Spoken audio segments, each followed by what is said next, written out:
मैं डॉक्टर रितेश कुमार आज एक नए टॉपिक के साथ उपस्थित हूं। बिहार पीसीएस में इस टॉपिक से लगातार प्रश्न आते हैं, तो चलिए मैं इस टॉपिक को एक्सप्लेन करता हूं। यह टॉपिक बेसिकली फेस्टिवल अर्थात त्यौहार से संबंधित है, लेकिन इनमें कुछ ऐसे परंपरागत त्यौहार का उल्लेख नहीं किया गया है जिसके बारे में सर्वविदित है, सभी लोग उसके बारे में जानते हैं। सामान्यतः यह वीडियो बीपीएससी पीटी से रिलेटेड है, तो चलिए मैं इसे एक्सप्लेन करता हूं। बिहार का महापर्व किसे कहा जाता है? तो छठ को कहा जाता है, जिसमें किसकी उपासना होती है? तो सूर्य की उपासना होती है। सामान्यतः उगते हुए सूरज की उपासना हर जगह की जाती है, लेकिन छठ एक ऐसा पर्व है जिसमें उगते हुए सूरज और डूबते हुए सूरज दोनों परिस्थिति में सूर्य की उपासना की जाती है। सामान्यतः छठ पर्व कार्तिक माह के छठे दिन की जाती है और यह छठ महापर्व कितने दिनों तक चलता है? तो 4 दिनों तक चलता है। यहां ध्यान देने की बात है, छठ महापर्व में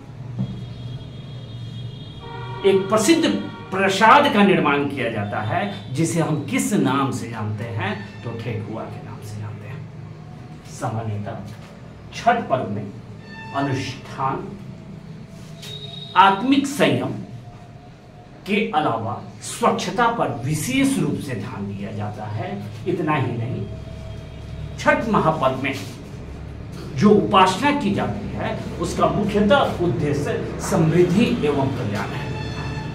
इसमें जन कल्याण की बात कही गई है, साथ ही साथ परिवार कैसे समृद्ध हो, परिवार कैसे आगे बढ़े, इस पर विशेष रूप से जोर दिया गया है।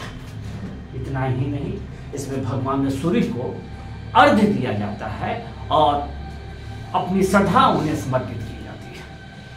यहाँ ध्यान देने की बात है, इसे हम बिहार का सांस्कृतिक गौरव पर्व के रूप में भी संबोधित कर सकते हैं। साथ ही साथ छठ महापर्व एक ऐसा महापर्व है जिसमें सस्टेनेबल डेवलपमेंट अर्थात पर्यावरण पर विशेष रूप से जोर दिया जाता है। इतना ही नहीं, छठ महापर्व में ऋग्वेद के उन तमाम भावनाओं पर विशेष रूप से जोर दिया जाता है जो पर्यावरण से संबंधित है। सामान्यतः कार्तिक माह में उगने वाले महत्वपूर्ण फसलों की भी उपासना के दौरान प्रयोग की जाती है। इतना ही नहीं, छठ को हम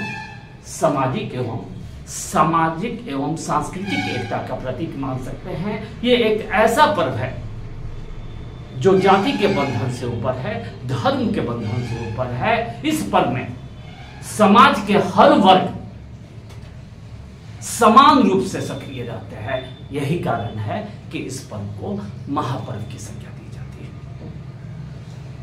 धीरे धीरे इसकी लोकप्रियता बिहार के अलावा झारखंड, बंगाल, दिल्ली, पश्चिमी उत्तर प्रदेश के अलावा कई क्षेत्रों में फैला हो रहा है। बिहार का दूसरा महत्वपूर्ण पर्व बिहुला है। सामान्यतः यह बिहुला पर्व कब मनाई जाती है? तो जुलाई और अगस्त माह में मनाई जाती है। विशेषकर यह पर्व भागलपुर जिले में मनाई जाती है। इस पर्व का उद्देश्य क्या है? खुशहाली, समृद्धि और जन कल्याण है। मुख्यतः इस पर्व के पीछे एक पृष्ठभूमि है, उसे समझने की काफी आवश्यकता है। बिहुला एवं उसकी पति की एक कहानी है। इस कहानी के अंदर इस बात का उल्लेख है कि बिहुला के पति की मृत्यु सांप काटने से हो गई। फलतः उसने एक कठिन तीर्थ यात्रा की शुरुआत की। इस कठिन तीर्थ यात्रा के कारण उनके पति पुनः पुनर्जीवित हो उठे। फलतः यह कैसे संभव हुआ? तो सांप की देवी अर्थात मनसा देवी के आशीर्वाद से यह संभव हो पाया। और मनसा इस पर्व में, बिहुला पर्व में मनसा देवी की उपासना की जाती है। साथ ही साथ गीत, संगीत, मंजूषा कला पर विशेष रूप से ध्यान दिया जाता है। जिस तरह मधुबनी कला है, उसी तरह कई पदार्थों के माध्यम से दीवारों पे जमीन पे कलाकृतियों के निर्माण की जाती है, उसे हम मंजूषा कला के नाम से संबोधित कर सकते हैं। बिहार का तीसरा महत्वपूर्ण पर्व मधुश्रावणी है। सामान्यतः यह पर्व मिथिलांचल में मनाया जाता है, लेकिन यह कब मनाया जाता है? जब वर्षा ऋतु प्रारंभ होती है। धार्मिक मान्यता है नाग के देवता विषधर और कुलदेवी गोसाण की पूजा इस पर्व में की जाती है।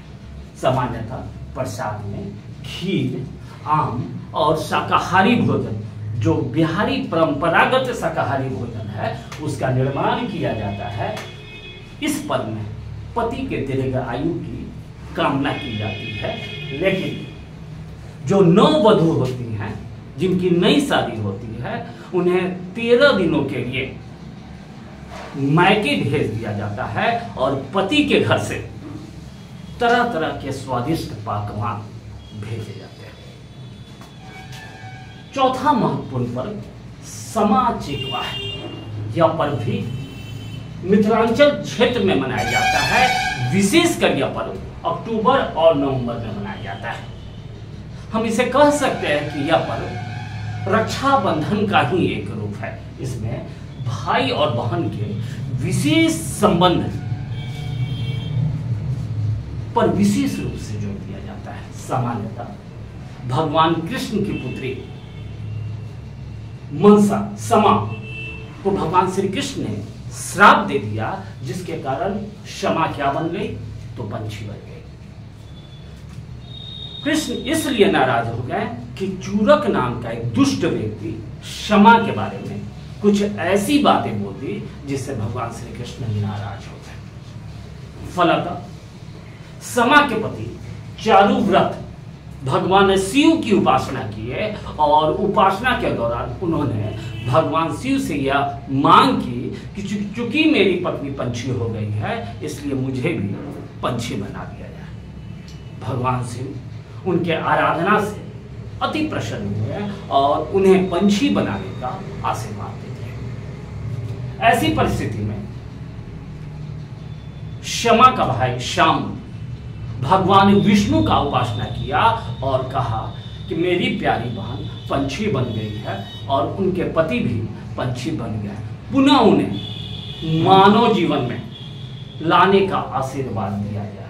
फलतः भगवान विष्णु उनके तप से प्रसन्न होकर दोनों को मनुष्य बनने का आशीर्वाद दे दिए और जिससे क्षमा और उनके पति चारुदत्त पुनः मानव जीवन में आ गए। इस पर्व के दौरान शिकायत करने वाले व्यक्ति चूरक का अग्नि दहन होता है, जैसे रावण का अग्नि दहन होता है। इस पर्व के दौरान टेरिकोटा, आप लोग समझ रहे होंगे, मिट्टी के छोटे छोटे बर्तन, मिट्टी के छोटे छोटे पंछियों का निर्माण किया जाता है।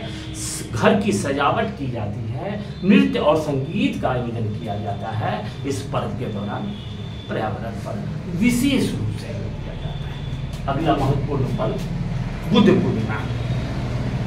बुद्ध पूर्णिमा भगवान बुद्ध से संबंधित है। भगवान बुद्ध के जन्म, ज्ञान की प्राप्ति, उनकी मृत्यु, तमाम घटनाओं का संबंध बुद्ध पूर्णिमा से है। सामान्यतः यह पर्व अप्रैल या मई में प्रारंभ की होती है।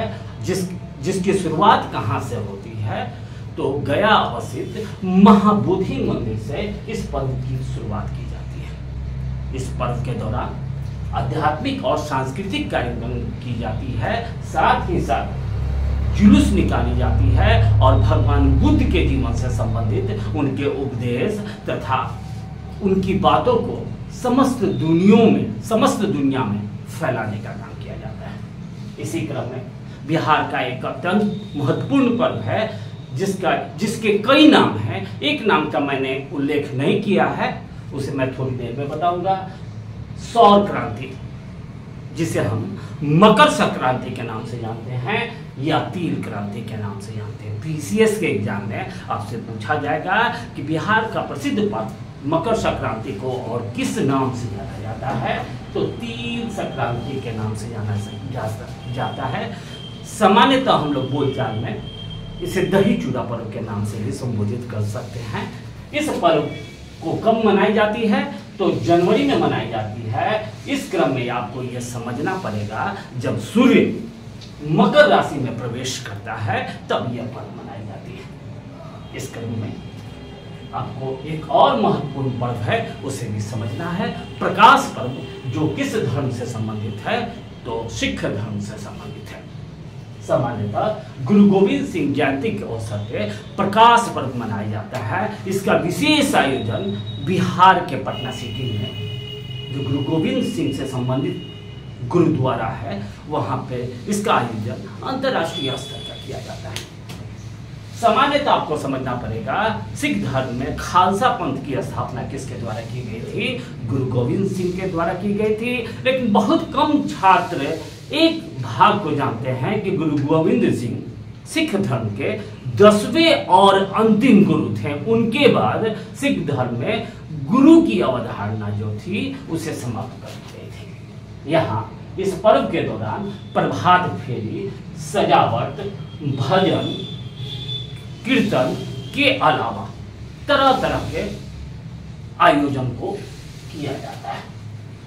बिहार के छात्र का एक लोकप्रिय पर्व है जिसे हम मां शारदे पूजा या सरस्वती पूजा के नाम से जानते हैं, जो माघ शुक्ल पंचमी में होता है। ठीक उसी प्रकार महावीर जयंती का आयोजन चैत्र शुक्ल त्रयोदशी को किया जाता है। 6वीं शताब्दी ईसा पूर्व में भारत से 2 महान धर्म सुधारक का उदय हुआ, जिसमें एक भगवान बुद्ध थे और दूसरे कौन थे? महावीर थे। उन्हीं के सम्मान में महावीर जयंती मनाई जाती है। तथा इस क्रम में एक और महत्वपूर्ण पर्व है जिसे हम ज्यूतिया के नाम से जानते हैं, जो अश्वनी के कृष्ण पक्ष के 8वें दिन आयोजित की जाती है। इस पर्व के दौरान माँ अपने पुत्र के मंगल कामना, दीर्घायु की कामना करती है और इस दौरान वे निर्जला व्रत करती हैं, अर्थात जल का सेवन नहीं करती हैं और पुत्र के दीर्घायु की कामना करती हैं। यहाँ आपको समझना पड़ेगा, यह पर्व भी बिहार में काफी ज्यादा लोकप्रिय है। लेकिन कुछ ऐसे पर्व हैं जिससे मैं फोकस नहीं किया हूँ, जैसे होली है, ईस्टर है। ये तमाम धर्म से संबंधित जो फेस्टिवल है उसे परीक्षा में काफ़ी कम प्रश्न आते हैं। सामान्यतः इस बोर्ड को फोकस करने की आवश्यकता है। आज के लिए बस इतना ही। अगले टॉपिक के साथ कल मैं पुनः उपस्थित हूँगा। तब तक स्वस्थ रहे, व्यस्त रहे, कम पढ़े लेकिन मन से पढ़े। धन्यवाद।